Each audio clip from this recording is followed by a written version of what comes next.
Այսօր պատրաստում ենք պողոճակ։ 2 ձվին ավելացնում ենք 2 ճաշի գթալ ալյուր,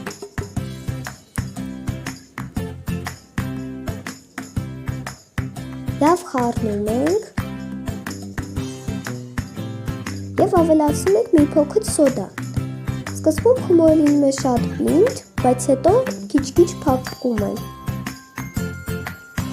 Թողնում ենք, որ հանգստանա, այ այսպես մոտավոր պետք է լինի հետո խմորը։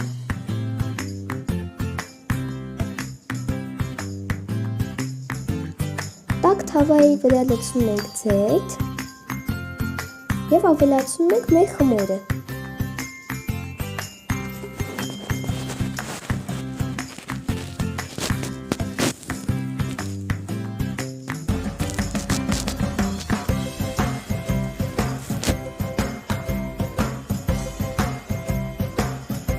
Եփում ենք երկու կողմից,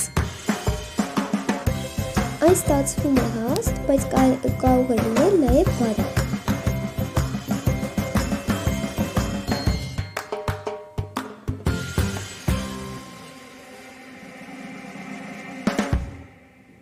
Մատուցում ենք մեղրով։